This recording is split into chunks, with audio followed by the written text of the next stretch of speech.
Welcome to Bandit's Keep Actual Play. I'm Daniel. Today we are continuing my adventure with the Ravens. We're using original Dungeons & Dragons, we're using Chainmail, and Outdoor Survival. This combination gives us kind of the game that I like to call Unchained, and our group, the Ravens, a first level group, have traveled through the desert, and they've reached the Goblin's lair. So they're going to come in here, hopefully steal the treasure from the Goblin King, and get back home, ideally unscathed. Okay, a couple more things. This is our party. These squares are basically 10 feet, so they're considered 1 inch in OD&D terms. This mini represents the entire party. So just to give you a background of the party, and I've done some strategy here, so you'll kind of see it when we get into combat, how it works out, but I've got a fighter, okay? They're a human fighter. They are in plate mail armor with a halberd. I've got a cleric who's also in plate mail armor with a mace. And I've got a fighter up front here with a sword who is in chain armor. So when they encounter something, assuming that they're hitting it face on and only the 3 of them can encounter, they'll basically count as plate because we have 2 plate versus 1 chain, right? Because you do an average. This can be a strategy because I do have another fighter with plate, but I put them in the back because I wanted another fighter in the back. So I have this guy in the back. They've got a halberd.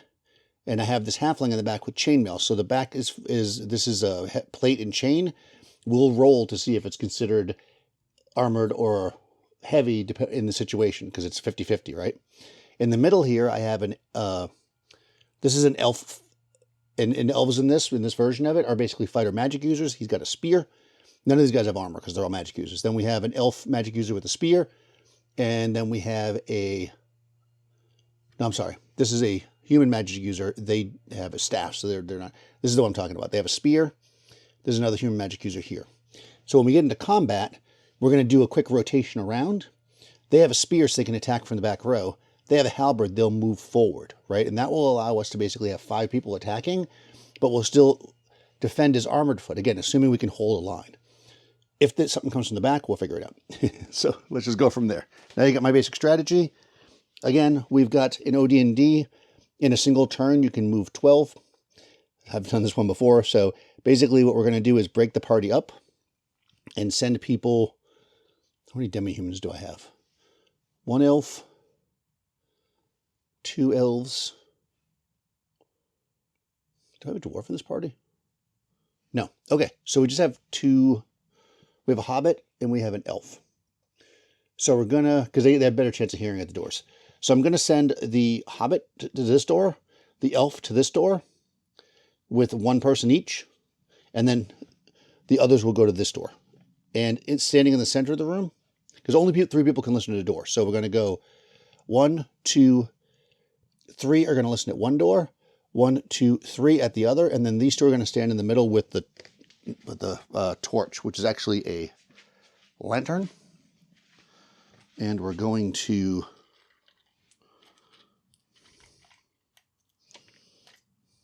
get my little things out to track the fire. All right, so this is turn 1. A lantern burns for 24 turns, so I'm just going to do. I'll do this 4 times. Okay, turn 1. We're listening at the doors. So the door with the halfling and the human, this one, the halfling's black. Okay, neither one hears anything. The door with the elf and the elf will be black. The elf hears something if there's something there. This door up here, finally, we have 3 humans listening. Nobody hears anything. So the only door that we potentially hear something at is this one. So I'm going to roll on a 1 or a 2. There's something there. Only counts if it's inside the thing. Okay, there is definitely something there, so we're going to flip this over. Ooh, all right. So this is not the king's lair, which means it's goblins, right? So we're going to have some goblins on the other side of the door that we hear. This looks like it could be some kind of there's a chest there with some treasure. So maybe this is some kind of this might be a treasury. And again, the king's not necessarily sitting on the silver. All right, so let's do this. Let's use our oracle. Is this part of the 15,000 silver pieces, or is this additional treasure? These are from Argosa. Okay, we have no, we have yes, and this is the tiebreaker die, so yes, and something positive. Okay, so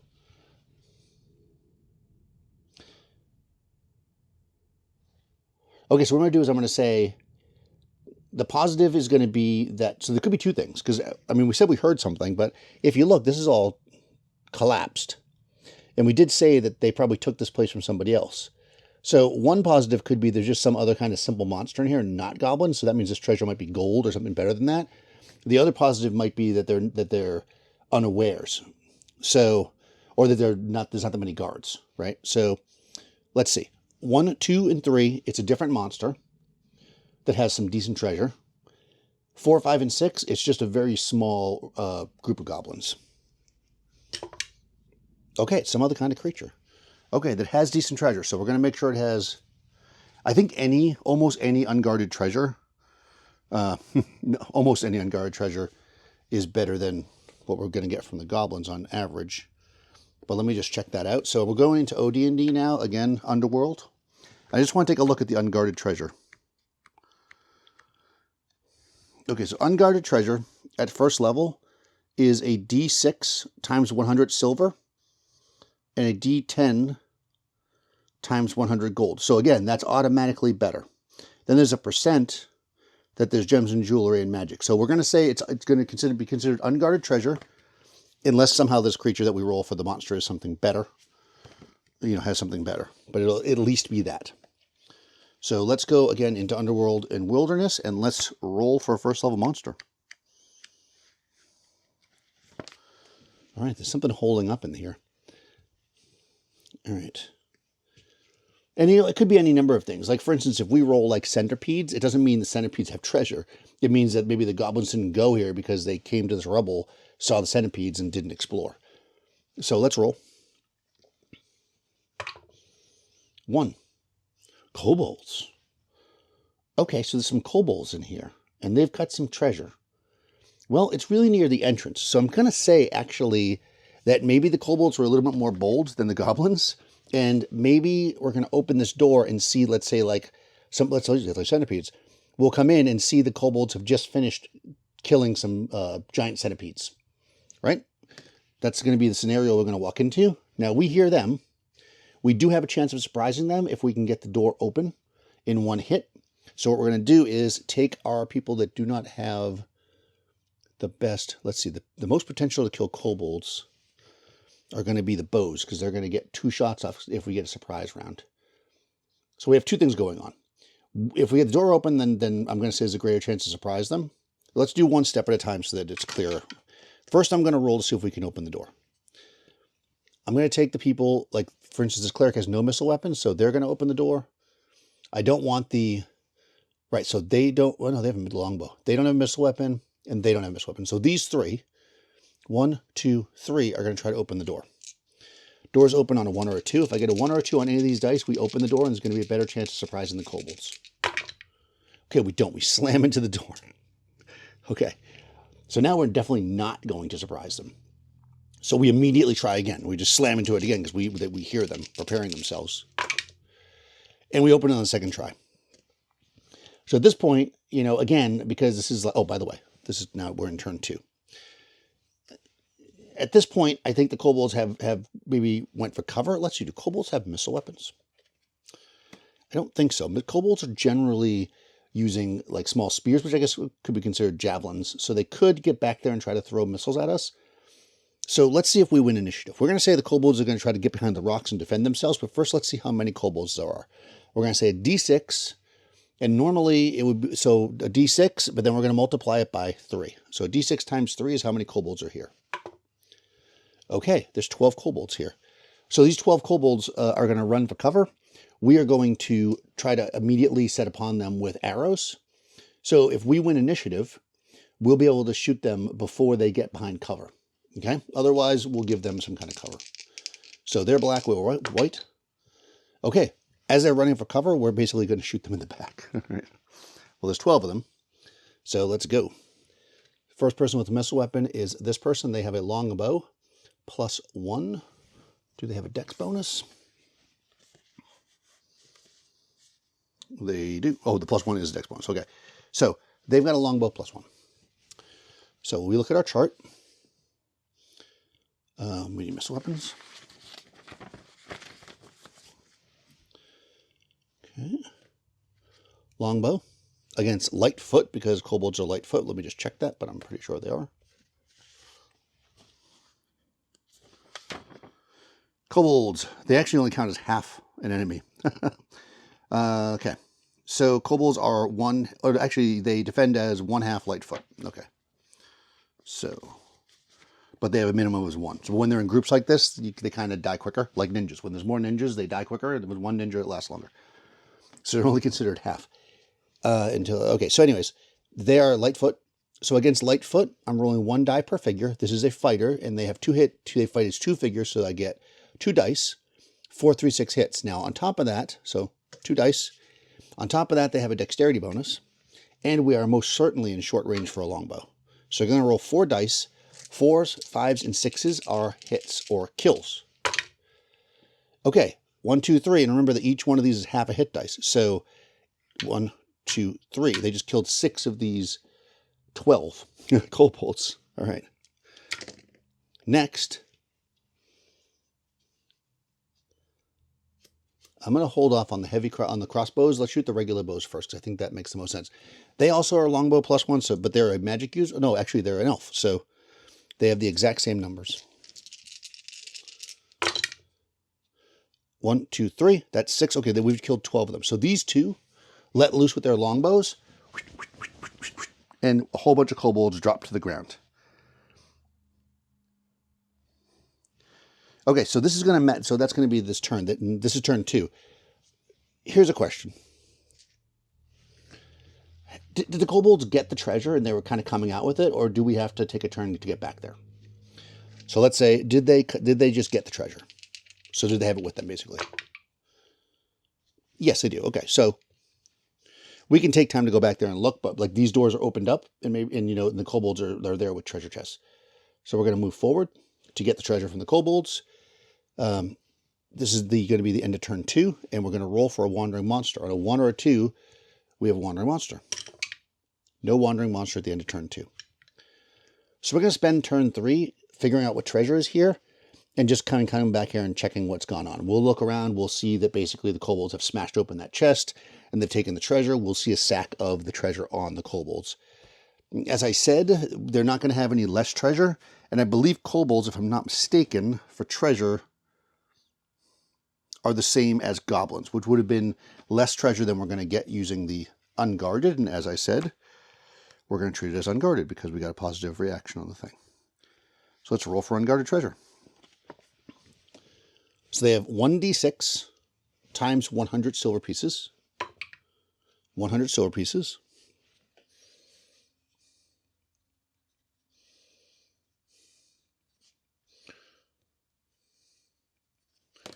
They have 1d6 times 10 gold pieces. They have 50 gold pieces. That's pretty good. That's equivalent to 500 silver pieces. There is a 5% chance that they could be gems, and a 5% chance that could be jewelry. I'll do it this way. So the red is first. 62, no gems. 40, no jewelry. And there is a 5% chance of this magic items. Nope. All right, so that's all we get. But that's all right. That's all right. Gold is better than silver every single time. That was turn 3. So turn 4, we're going to move out. And we're just going to move right across here. That should take half our turn. And we're going to try to listen to this door one more time. 3 of us will listen, 2 demi-humans. Okay, we hear something if there's something there. A 1 or a 2, there's something there. Nope. Oh, and it's a room. And it's a king. So there's nobody here, but this is the room with the king in it. Oh boy, okay. Wow, and we haven't encountered any goblins yet. So that means there's going to be 18 elites plus the king in this room. Now, of course, we don't hear them, so we're going to open this door. That's turn... Did I pull the thing? Oh, the end of turn 3? No, we're coming into turn 4. So we push open the door. No problem. move up to this door, and we listen here. This is an important one. It'd be good to get a jump on these goblins. We hear something. Actually, the human hears something. All right. Here we go. Okay, so because we know that this is... Well, we don't know it's the Goblin King, right? We just know that there's goblins in here. You know what? I don't think I'm going to... Logic tells me I probably would not cast the spell. Although we know there's a lot of goblins in here. Oh, actually, hold on. I guess we do know the king's in here. Well, maybe not. Maybe the goblin with us... You know what? Let's use the oracle. Does the goblin that's with us know that the king would be in here? Maybe they were like, he's in one of these two doors, you know. Or maybe, so we can kind of... If he does know, then we can say that... Basically, there's closed rooms on all of these, and he knew that. He just didn't know which one the Goblin King was in. One was stores, one was one they'd never been in, one has the king in it. And since we heard kobolds there, we knew it wasn't the king. But there's goblins here, so we might know. So we can play that logic, but let's just roll first. Did he know that this is where the king was exactly? No, straight up and down. Not even no, nothing here, but no. Okay, so he does not know. So we are not going to use a sleep spell, even though I would love to. Instead, we're just going to push this door open. Same thing as before. We're going to have 3 people do it. The cleric. So the cleric's going to do it. So standing in the doorway is going to moving up is going to be this fighter. Because and people that open the door can't be part of the first round of combat. So we need this fighter up front so that we still keep armored foot in the door. Because we're going to basically fight them in the doorway if we can. And if they don't charge up to us, we're going to pelt them with arrows. So let's do this. Let's roll. Can we open this door in one hit? Because we know they're there. If we can open it in one hit, then we'll get a better chance for a surprise round. Come on, open the door. One or two opens the door. Yes. All right. The 3 bodies slam up against the door, and that extra weight was just enough to push the door open. So on a 1, 2, or 3, the goblins in this room are surprised. They're not. Okay. Let's roll initiative. Actually, let's roll their distance. Okay, so 12 would put him right up against the wall. We're going to say the king's probably back there, but not necessarily. So we're going to roll distance, 2d6. 8. Okay, so they're up here somewhere. Let's look at goblin movement and stuff. So let's get all of our stats. Actually, they're treated like hobgoblins. So what's the... Hobgoblins' movement is a little bit more than goblins. It's 9. So they're 8 away. So they can reach us in 1 move. A regular goblin would not have been able to with only a 6 movement. Okay, so they're 8 away. So initiative matters in some ways, but we have bows. Right? So, because again, 3 non-bow people open doors. So we can do pass-through fire. So if they move at least half their movement, which they will, to get to us, we can fire bows at them. I'm going to say realistically, though, that if we do that, then this front line is not going to be able to shoot their bows with pass-through fire and still be able to have their pole arms ready. So what we're going to do is these 3 in the front, they're not going to shoot their missile weapons. I'm only going to have the people, them and them. They're the only ones that are going to shoot the missile weapons. I'm going to treat the Goblin King like a leader in Chainmail, meaning they cannot die until all their henchmen do. So we're not going to worry about targeting the Goblin King. He's really equal to all of them anyways. Once we kill all 18 of his guards, he'll be the last one to die. You know, assuming that we can. So, let's do this. Move it back out. Put this here. Starting with missile weapons, right? Hobgoblins defend as 1+1 heavy foot. A longbow, which is what they're shooting, against heavy foot is 1 die per figure. They are 2 figures. Okay. With 5 or 6 hitting. Okay. They also are in short range. And they also have +1 because of their dexterity. So they are rolling 4 dice. 5s and 6s are kills against these elite goblin guards. 1 kill. Okay. Next, that's the pass-through fire. Next, the halfling is going to shoot. They are also 2 people, but they are using a horse bow which is the equivalent of a light crossbow. So they need 6s, basically. They have the same numbers because they also have the bonus. Again, short range and the thing, but they need 6s to kill. And they get 1. Okay. So that's 2 goblins. 2 of the 18 goblins go down as they charge forward. Because it's pass-through fire, they're just going to get to shoot once. They don't get to get their second shot until the end of the round, but by then we'll be engaged in melee. So I guess I should have said this. I didn't roll initiative because I'm just letting them go first. You know, so it's like they won. So the goblin enemy, I'm just going to make the fire be the enemy, move forward to the door, and we clash for a melee. Okay, so again, we have these characters. We've got Halbert, armored foot, Halbert, armored foot,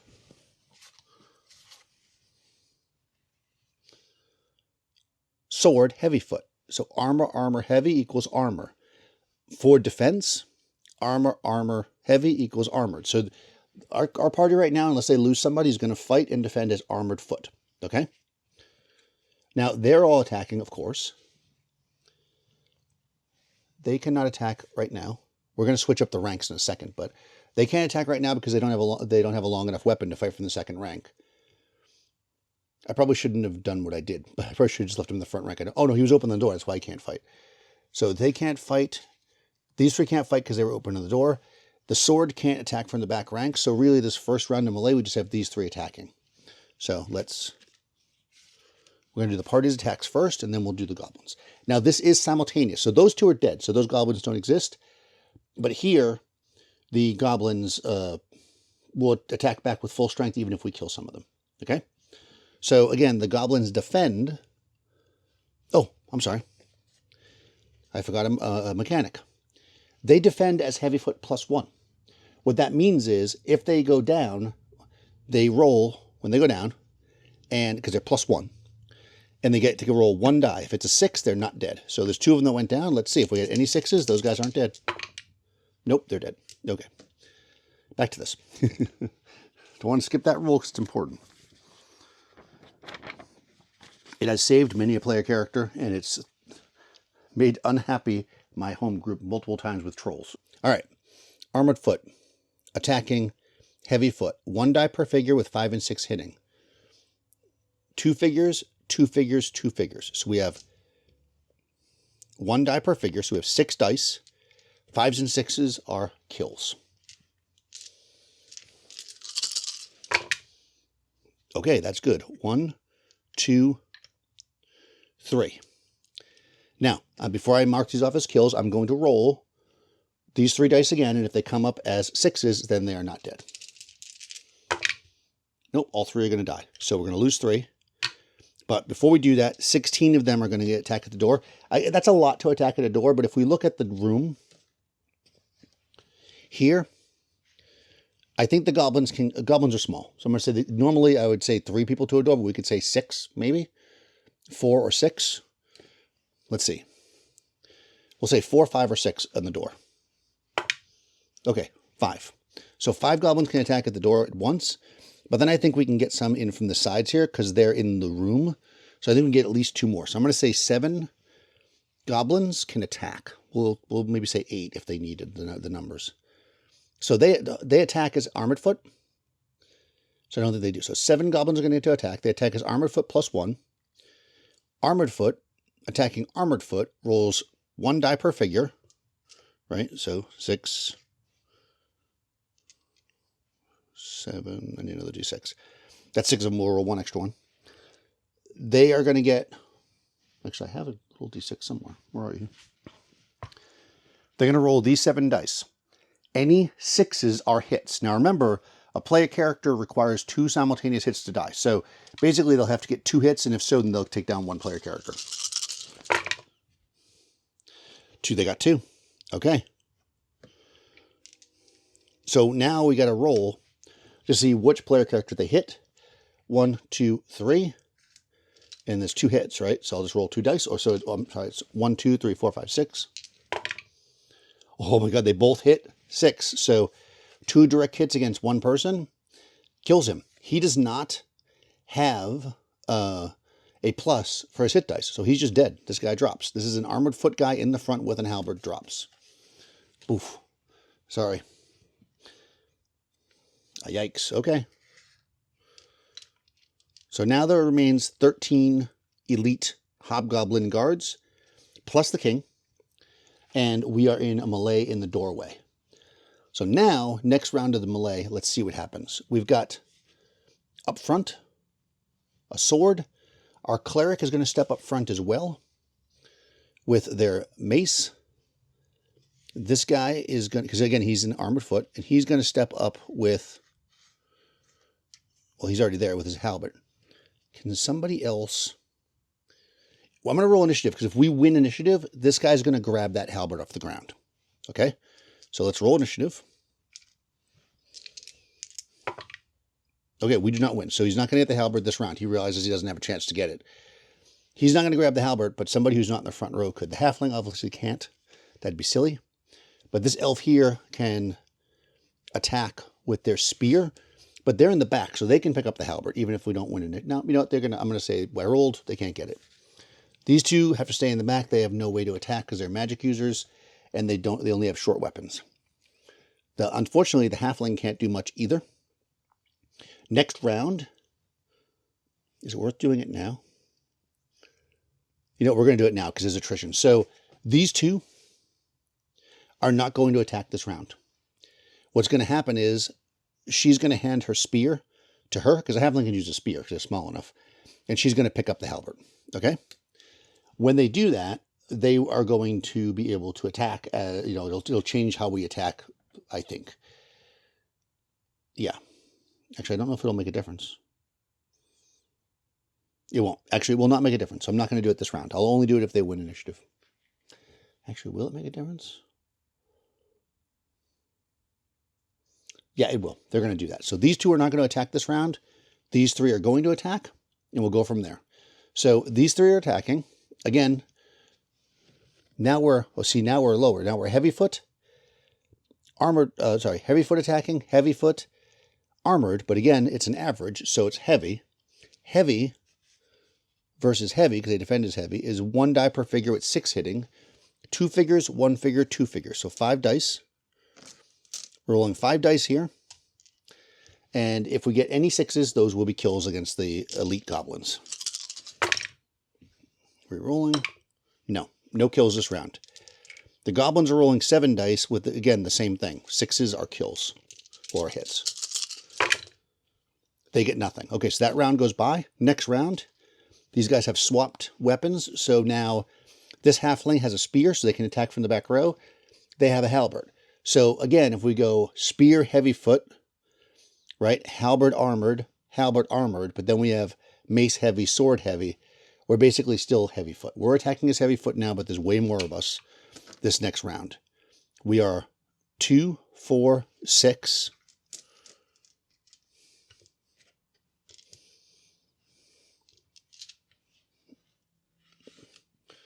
I'm just grouping them like this so that for attacking. 6 dice here. 6s hit. 1 hit. Going to re-roll it. Is that a kill? It is. Okay. And then we have 1 and 3, so we have 3 more dice. 6s are kills. 1 more. Let me roll it to see if they recover. They do not. Okay, so they're going to lose 2, but not till the end of this round. So there's still 7 of them attacking. Same thing with them. They need 6s. They get 1 6. Now, again, our front row is this, which means 1, 2, 3, 4, 5, 6. I'm going to roll who it hits. The cleric only needs 1 hit to go down, so hopefully it's not a 3 or a 4. It's not. Hits this guy. He needs 2 hits to go down. He's fine. Next round of combat. They've now lost 2. Okay, so they are now down to, there was 18. There's only 11 of them left. They have lost their heavy foot. So I don't think they've lost enough to call for a, they have to lose a third to call for the first check for morale. So their morale is 7.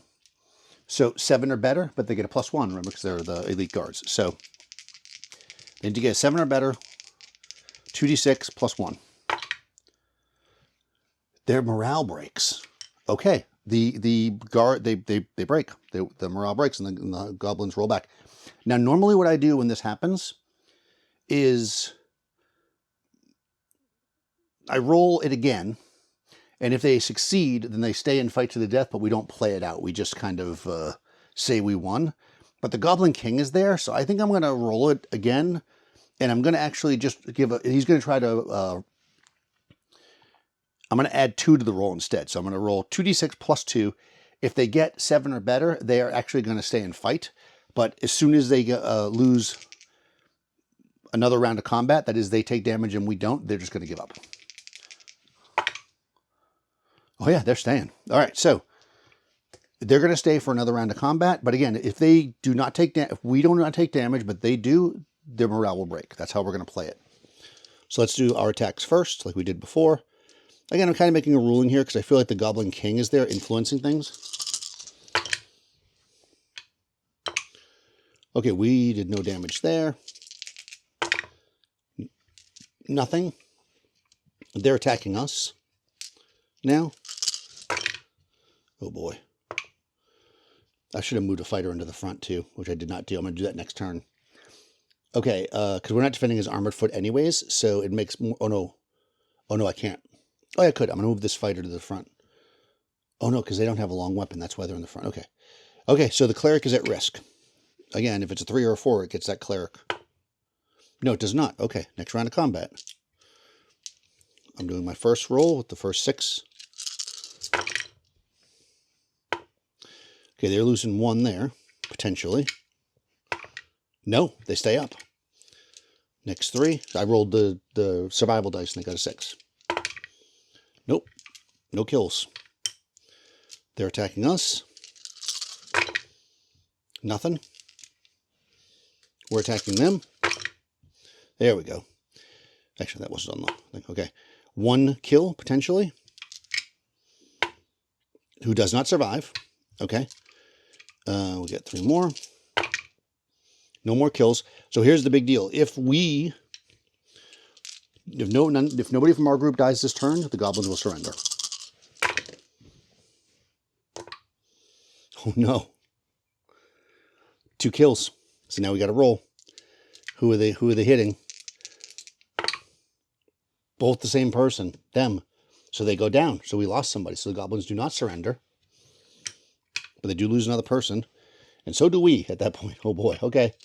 We're going to have to close our ranks. Wow, we're not doing so well here all of a sudden. Okay, this halfling's going to move to the front, of course. They're going to stay where they are. Unfortunately, the magic users in the back can't really do much at this point. We could run and then try to hit... You know, the magic users are going to go back to just on the other side of this door and hold it open. But I'm also going to make a wandering monster check because it happens at the end of this turn. So let me just see. On a 1 or a 2, a wandering monster happens. No. Okay. So just for reference, these 2 magic users are going to move back here. If the party is going to try to retreat, this is going to happen this turn. If the party does bad again this turn, they're going to try to retreat next turn and run out the door. Because if they win initiative, they can do that without being chased. And then we're going to try to use a magic spell on these guys. Let's see if we can pull this off. Whew. All right, so before we do that, so we just lost 2 dice, right? So now we're only rolling 2, 4, 6, 7. So we're rolling the same as them, with 6 is hitting. So we don't get that saving throw, but we do have... Ooh, that's 1 hit. Does that kill them? It does. Now we just have to survive this turn. And we do. That's no hits against us because they took a loss and we did not. That would have been 9 dead on their side. So there's 9 of these guys left. And the Goblin King, we didn't kill any of this. They surrender. And we take them prisoner. And we move into this room. Close the door and fortify it. And make a plan. If you've been enjoying these actual plays, please do take a second to like the video, subscribe to the channel if you'd like to, ring the bell, do all that good stuff. Check the description below. You'll find links to my Discord server. Great community over there if you want to join up. Also, links to all the stuff I'm using. So if you're wondering, what is that game he's using or whatever, I probably listed it there. If you don't see it there, make a comment, let me know, and I'll try to get you a link. Talk to you soon.